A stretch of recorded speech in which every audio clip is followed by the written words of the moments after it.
सभी को नमस्कार। लास्ट क्लास में अपन चर्चा कर रहे थे रक्त को लेकर, ब्लड के संबंध में अपनी चर्चा चल रही थी।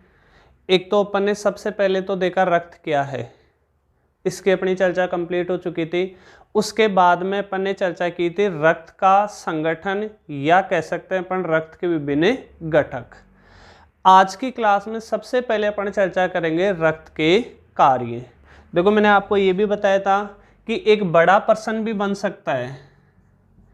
क्या बड़ा पर्सन बन सकता है?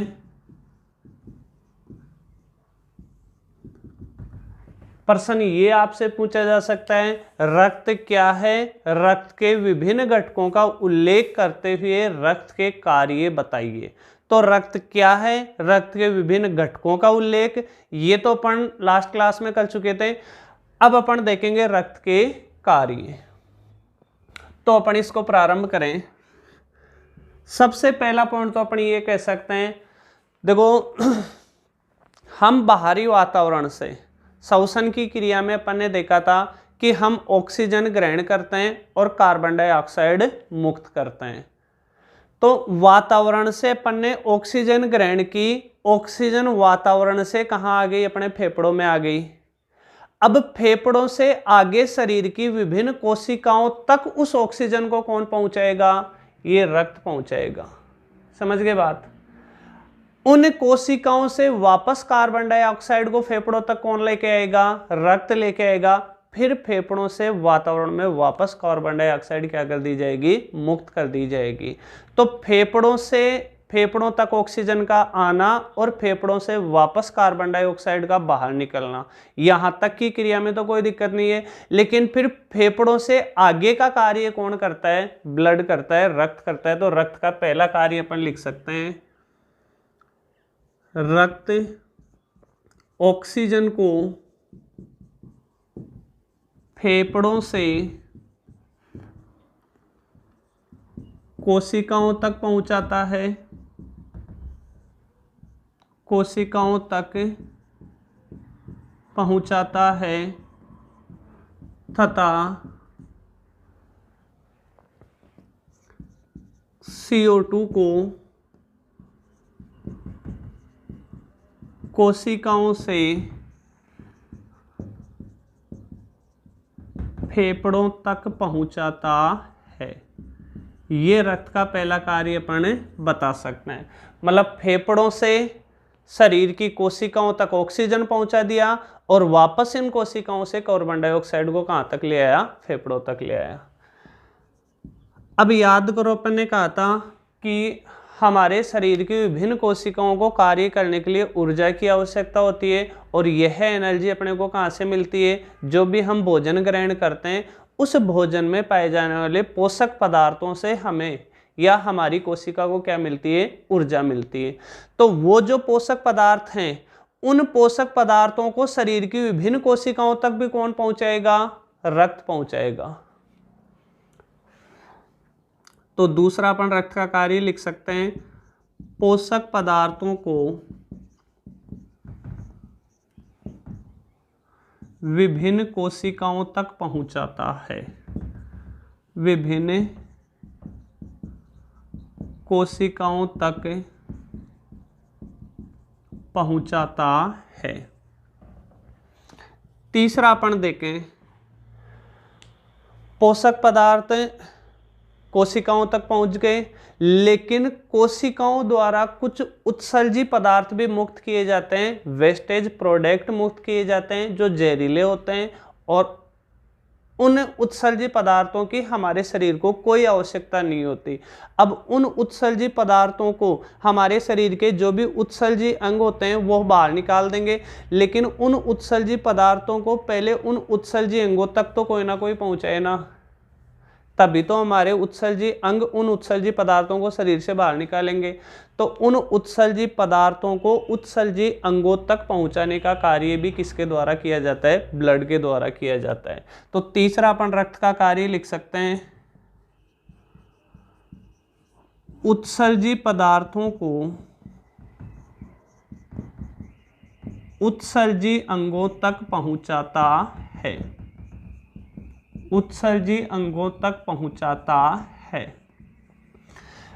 और क्या करता है, अगला अपन कार्य लिख सकते हैं, रक्त हमारे शरीर को प्रतिरक्षा प्रदान करता है।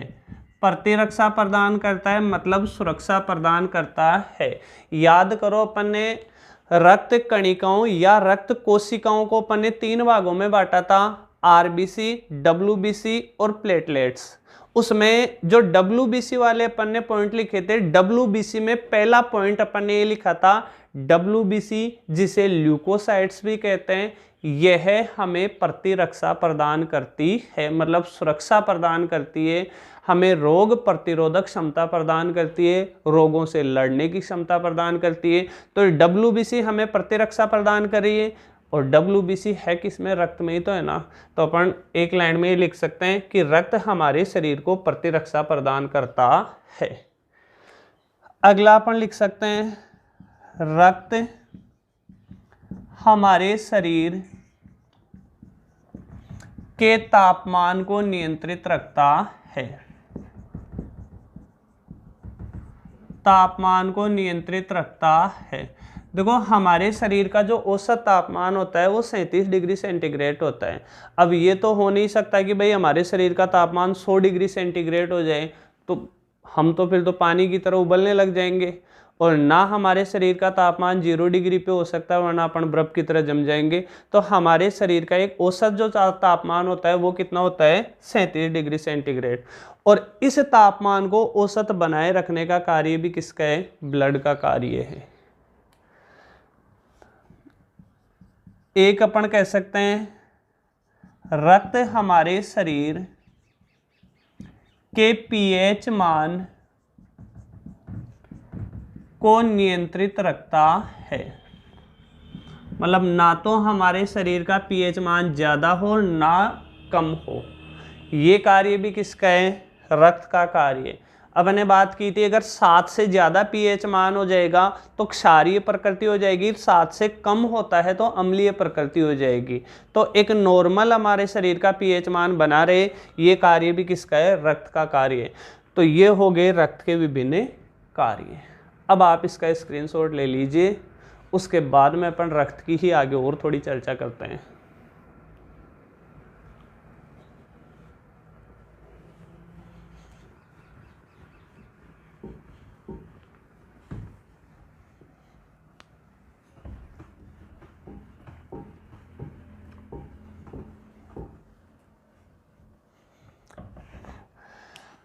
अब देखो आगे अपन बात करें रक्त के प्रकार, या फिर अपन कह सकते हैं रक्त समूह। रक्त समूह की इंग्लिश ज़्यादा अच्छे तरीके से समझ पाओगे आप, ब्लड ग्रुप।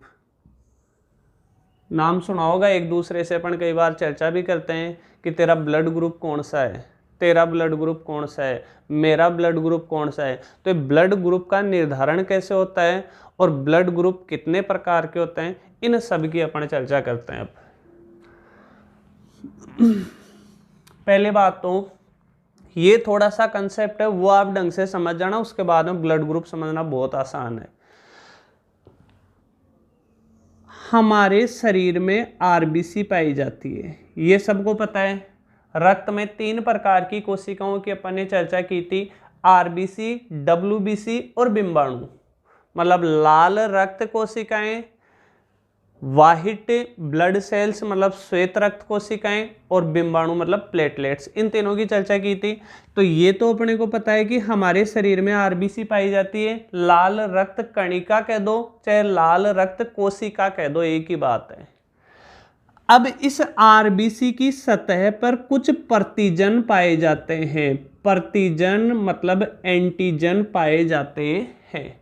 यदि इस आरबीसी की सतह पर ए एंटीजन पाया जाएगा तो हमारा ब्लड ग्रुप कौन सा होगा, ए। यदि इस आरबीसी की सतह पर बी एंटीजन पाया जाएगा तो हमारा ब्लड ग्रुप कौन सा होगा, बी। यदि आरबीसी की सतह पर ए और बी दोनों एंटीजन मतलब दोनों प्रतिजन पाए जाएंगे तो हमारा ब्लड ग्रुप कौन सा होगा, ए बी। और यदि आरबीसी की सतह पर ना तो ए प्रतिजन पाए जाए और ना ही बी प्रतिजन पाए जाए, अर्थात आरबीसी की सतह पर कोई प्रतिजन नहीं पाए जाए, तो हमारा ब्लड ग्रुप कौन सा होगा? ओ। तो आरबीसी की सतह पर पाए जाने वाले प्रतिजन के आधार पर ब्लड ग्रुप कितने प्रकार के होंगे? 4 प्रकार के होंगे, ए बी, ए बी और ओ। समझ गए बात? बस यही बात अब अपने को पॉइंटों में लिखनी है। तो किसके आधार पर अपन ने ये रक्त समूह का निर्धारण किया? रक्त में आरबीसी की सतह पर पाए जाने वाले प्रतिजन के आधार पर। तो सबसे पहले अपन ये लिखेंगे, रक्त में आरबीसी, आरबीसी का मतलब रेड ब्लड कणिका मतलब सेल्स, लाल रक्त कोशिकाएं कह दो चाहे लाल रक्त कणिकाएं कह दो। तो रक्त में आरबीसी की सतह पर पाए जाने वाले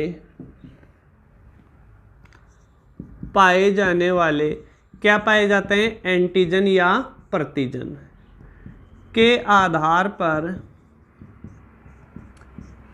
पर मानव रक्त को 4 समूह में बांटा गया है। 4 समूह में बांटा गया है। कैसे कैसे? यदि ए प्रतिजन पाया जाता है, मतलब कहाँ पाया जाता है ये बार बार अपने को लिखने की आवश्यकता नहीं है, ये तो अपन ने लिख दिया कहाँ पाया जाता है? आरबीसी की सतह पर।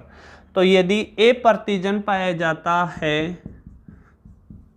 तो रक्त समूह कौन सा होगा? ए। समझ गए बात?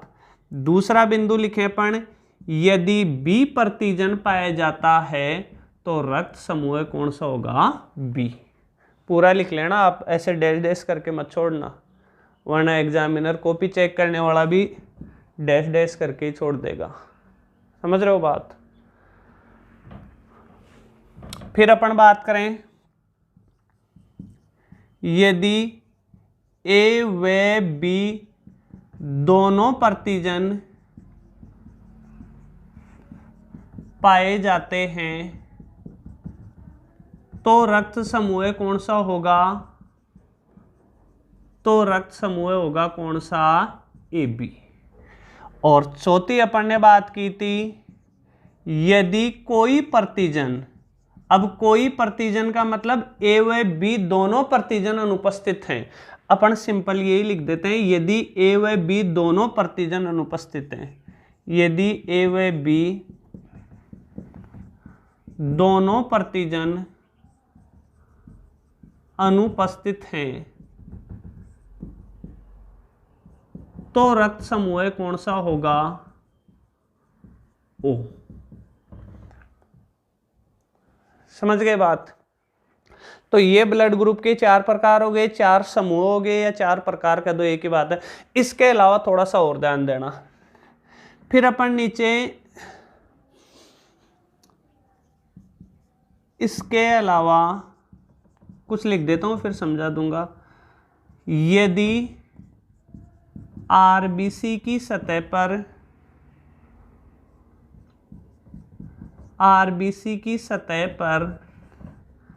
आरएच कारक उपस्थित है तो वह रक्त आरएच पॉजिटिव होता है, तथा यदि आरएच कारक अनुपस्थित है तो वह रक्त RH नेगेटिव होता है। इसका मतलब समझना। देखो यहां तक तो मुझे पता है किसी को कोई दिक्कत है नहीं, क्यों? अब आरबीसी की सतह पर आरएच कारक भी होता है। यदि आरएच कारक है, उपस्थित है, तो वह ब्लड ग्रुप तो कौन सा होगा, आरएच पॉजिटिव।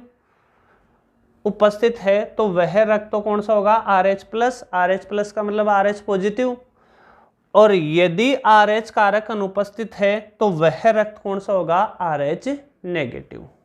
अब समझना इसका मतलब, यहां तक का स्क्रीनशॉट ले लेना और उसके बाद में और लिख देता हूं बोर्ड पे।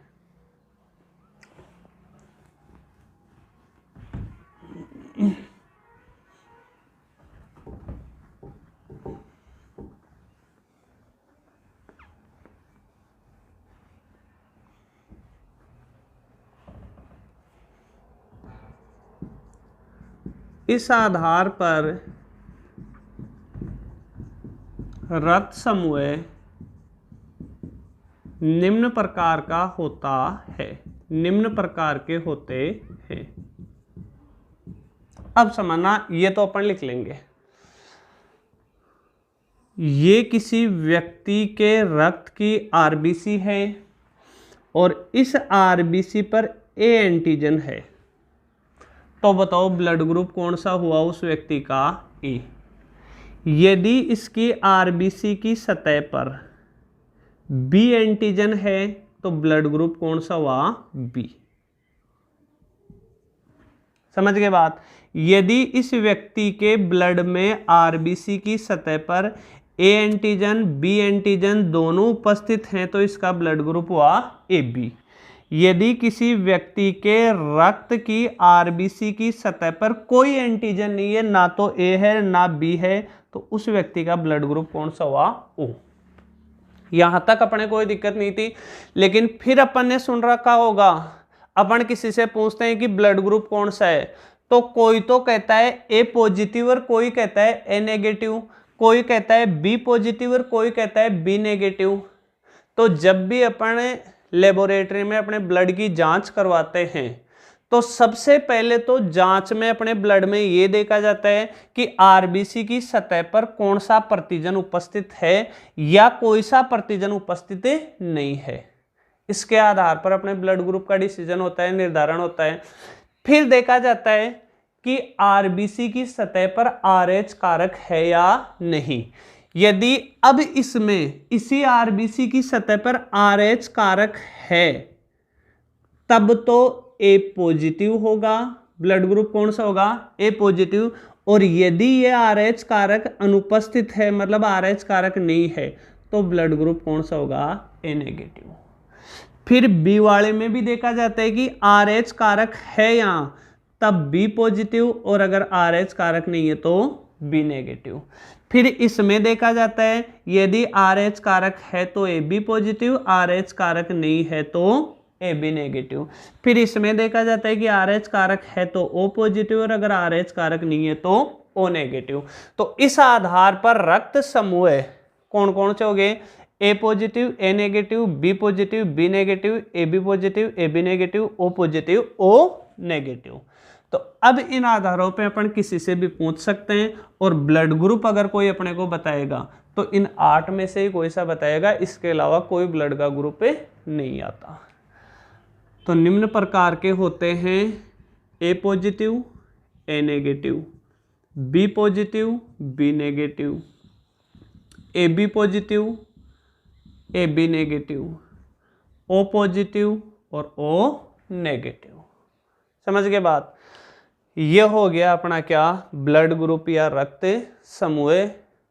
तो रक्त वाली चर्चा लगभग कंप्लीट है। रक्त से संबंधित ही एक अंग आता है, उसकी अपन चर्चा करें। तो इसको तो आप उसी में रक्त समूह में ये 2 लाइनें और ऐड कर लेना, उसके बाद में रक्त समूह की चर्चा कंप्लीट।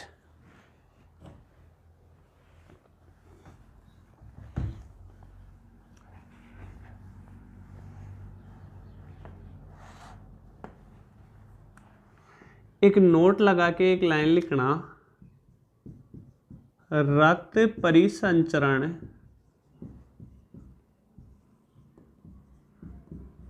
रक्त परिसंचरण का केंद्र हृदय है। हृदय की बात करेंगे अपन, तो एक लाइन तुम्हें याद रखनी है, रक्त परिसंचरण का केंद्र हृदय है। कैसे? एक चीज बताओ आप, हमने रक्त के बारे में हम काफी समय से चर्चा कर रहे हैं रक्त के बारे में, कभी अपन ने ये सोचा है क्या कि भाई ये रक्त हमारे शरीर में परिसंचरण मतलब कैसे ये रक्त हमारे शरीर में पूरे शरीर में घूमता रहता है? चलो कोई नहीं, ऊपर से लेकर नीचे तक तो रक्त चला जाता है, कोई खास दिक्कत नहीं है, ऊपर से अपन कोई वस्तु डालेंगे तो नीचे तो जाएगा, लेकिन नीचे से ऊपर भी कैसे जा रहा है? अब जैसे हाथ को मैंने ऊपर कर लिया, क्यों? हाथ में रक्त इधर से इधर बह रहा था, हाथ ऊपर कर लिया मैंने, तो क्या ये रक्त बहना बंद कर देगा? नहीं करेगा ना, रक्त तो उसी तरीके से बहता रहेगा। तो क्या कारण है कि इस रक्त का प्रवाह लगातार बना रहता है, हमारे शरीर में लगातार ये रक्त बहता रहता है। ऐसा शरीर का कौन सा अंग है जो इस रक्त परिसंचरण में या रक्त के बहाव को लगातार बनाए रखता है? और वह शरीर का अंग कौन सा है? हृदय। जैसे पानी की एक मोटर होती है, उस मोटर को चलाने पर पानी स्पीड के साथ पाइपलाइन में बहता रहता है, उसी तरीके से हार्ट भी एक मोटर की तरह कार्य करता है और इसको चलाने की आवश्यकता नहीं होती है, हमेशा चलता रहता है। और इस हार्ट के चलने की वजह से ही सेम हार्ट उसी तरीके से कार्य करता है जिस तरह से पानी की एक मोटर कार्य करती है। मोटर का काम क्या है? मोटर का केवल इतना ही काम है कि वह पानी को प्रेशर मारती है, जिससे पानी पाइपलाइन में भी आराम से, हमारे छत पे जो टंकी रखी रहती है वहाँ भी पाइपलाइन से होता हुआ उस टंकी तक पानी आसानी से पहुँच जाता है। इसी प्रकार हृदय भी हमारे शरीर में ये कार्य करता है, वह लगातार रक्त को पंप करता रहता है, जिसे रक्त का प्रवाह पूरे शरीर में बना रहता है। और ये जो रक्त का प्रवाह है इसी को क्या कहते हैं? परिसंचरण, मतलब चारों ओर संचरण करना, चारों ओर घूमना। तो रक्त परिसंचरण का केंद्र किसे माना गया है? हृदय को माना गया है। इस हृदय की अब अपन चर्चा प्रारंभ कर लेते हैं। तो नोट डाल के एक लाइन तो लिख लेना, रक्त परिसंचरण का केंद्र किसे कहा गया? आपसे पूछ लिया जाए तो किसे कहा गया है? हृदय को कहा गया है। तो अब अपन हृदय की चर्चा कर लेते हैं।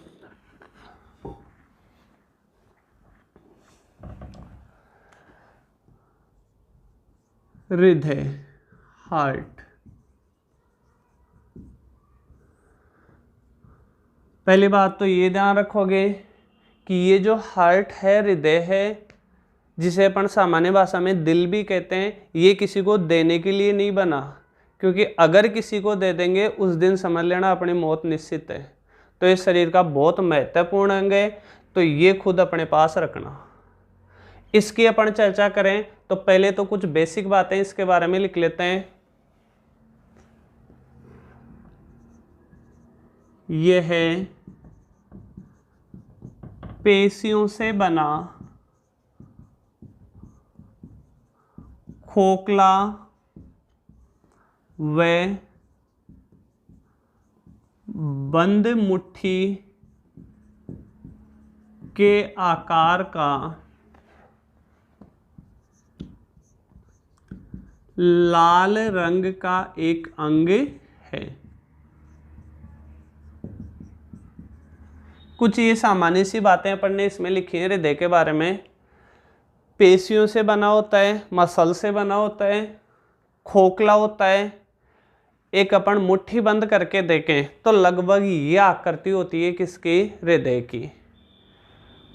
रंग कैसा होता है? लाल होता है, लगभग 300 ग्राम का होता है, ज़्यादा वजन नहीं होता। अपन ने फेफड़ों की तो बात की थी, ये राइट साइड का फेफड़ा मतलब दायां फेफड़ा और ये बायां फेफड़ा।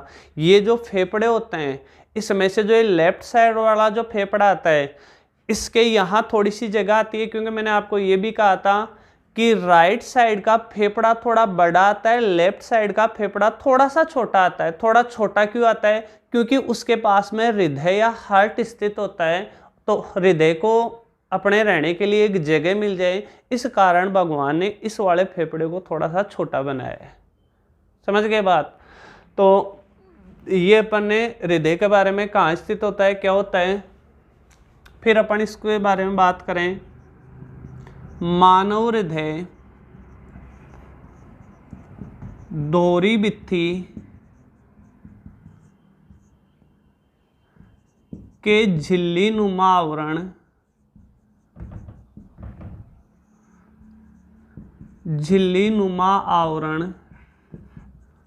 से घिरा रहता है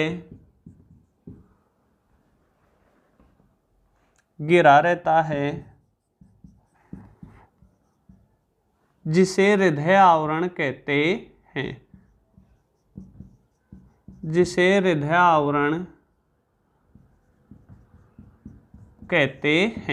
हृदय आवरण कह दो चाहे पेरिकार्डियम कह दो, एक ही बात है। समझना होता क्या है, मानव हृदय की अपन बात करें तो 4 कक्ष होते हैं। कितने चैम्बर्ड होते हैं, कितने कक्ष होते हैं? 4 कक्ष होते हैं। कितने कक्ष हो गए हमारे हार्ट की? एक सामान्य सी संरचना, हालांकि बाद में कंप्लीट चित्र बनाएंगे अपन हार्ट का, हृदय का, लेकिन एक सामान्य सा अपन हार्ट देखें, कितने कक्ष होते हैं? 4 कक्ष होते हैं।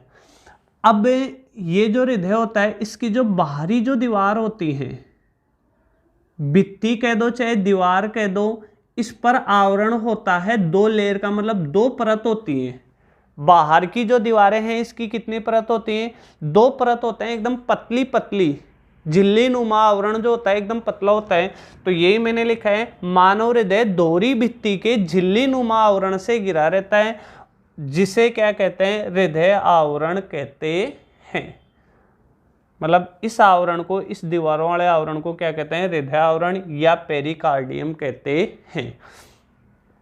2 दीवारें क्यों बनी है? इसलिए बनी है कि बीच में कुछ तरल पदार्थ होता है, बीच में कुछ द्रव्य भरा रहता है। इस द्रव्य को कहते हैं हृदय आवरण द्रव्य। क्यों? हृदय आवरण जो होता है उसमें द्रव्य भरा रहता है, इसलिए कहते हैं हृदय आवरण द्रव्य कहते हैं। तो तीसरा पॉइंट अपन यही लिखेंगे, इस आवरण में द्रव्य भरा रहता है जिसे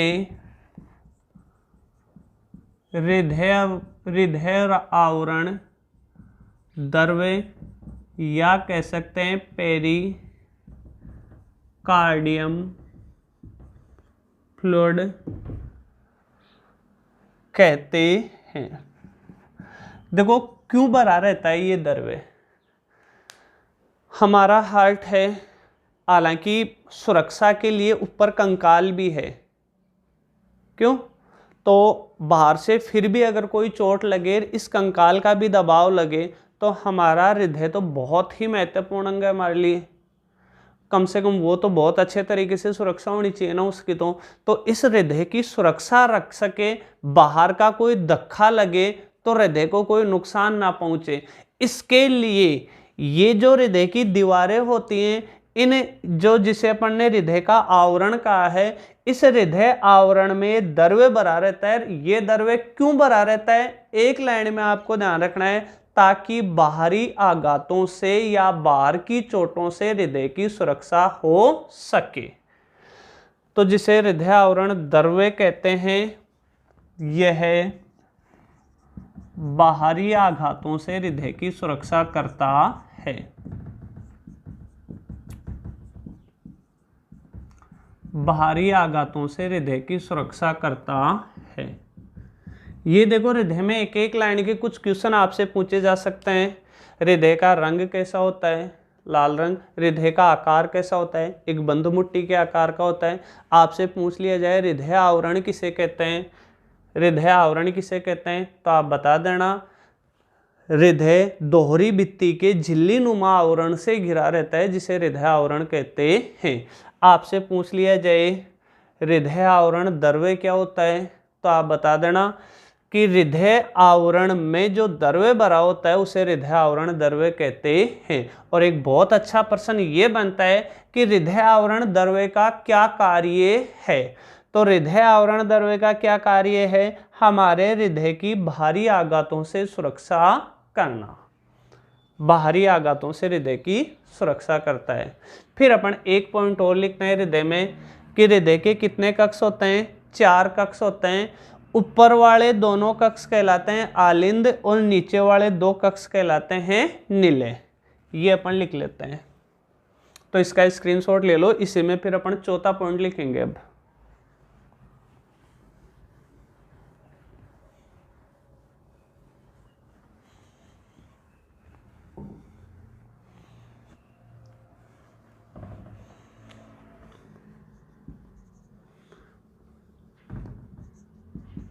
मानव हृदय में 4 कक्ष होते हैं। ऊपर वाले 2 आलिंद तथा नीचे वाले 2 निलय कहलाते हैं। ऊपर वाले 2 कक्ष तो क्या कहलाते हैं? आलिंद। और नीचे वाले 2 कक्ष क्या कहलाते हैं? निलय। नीचे हैं तो निलय, ऊपर हैं तो आलिंद।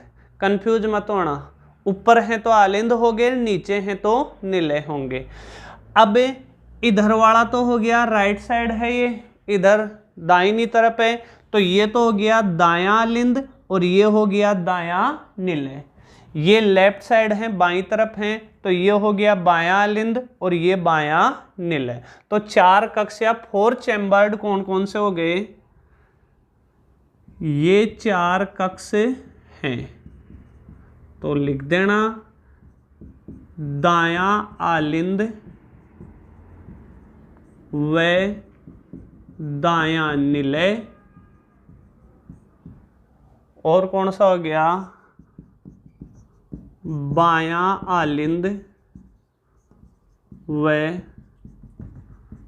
बायां निलय। 4 कक्ष हो गए। ये भी आपको इसमें थोड़ा दिखाई दे रहा होगा कि आलिंद की तुलना में निलय का आकार थोड़ा सा बड़ा होता है, बहुत बड़ा नहीं होता, लेकिन अगर तुलनात्मक रूप से अपन देखें तो आलिंद की तुलना में निलय का आकार थोड़ा सा बड़ा होता है। इसी में लिख देना आलिंद की तुलना में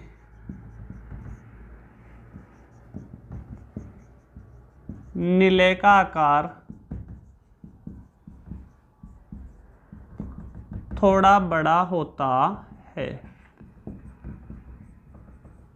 अब देखो हृदय की संरचना में अपन इसका चित्र मत बना लेना आप, ये केवल आपको थोड़ा सा बेसिक समझने के लिए था अपने लिए। हृदय की अपन कंप्लीट संरचना का उल्लेख करेंगे कि हृदय कैसा दिखाई देता है, और उसमें अपन नाम भी लिखेंगे, कहाँ धमनियाँ आती हैं, कहाँ सिराएं आती हैं, कौन सी फुफ्फुसीय धमनी आती है, कौन सी फुफ्फुसीय सिरा आती है, वो हृदय के चित्र में अपन कंप्लीट उसका उल्लेख करेंगे।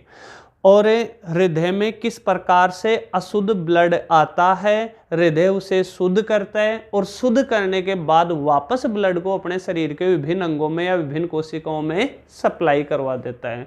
तो ये जो हृदय में ब्लड का आना जाना, ये एक चक्कर बना रहता है। मतलब अशुद्ध रक्त तो हृदय में आता है, फिर उसको हृदय शुद्ध करता है, शुद्ध करने के बाद वापस शरीर के अन्य अंगों में भिजवा देता है। तो ये ब्लड का चक्कर एक रेगुलर हृदय द्वारा बनाया जाता है, जिसे अपन कहते हैं क्या? हृदय चक्र। तो नेक्स्ट क्लास में ही अपन चर्चा करेंगे किसके बारे में? हृदय चक्र के बारे में। और नेक्स्ट क्लास में ही अपन बनाएंगे हृदय का नामांकित चित्र।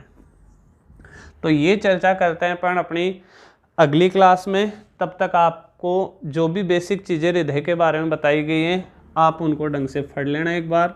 नेक्स्ट क्लास में फिर अपन मिलते हैं, तब तक के लिए धन्यवाद। जय हिंद, जय भारत।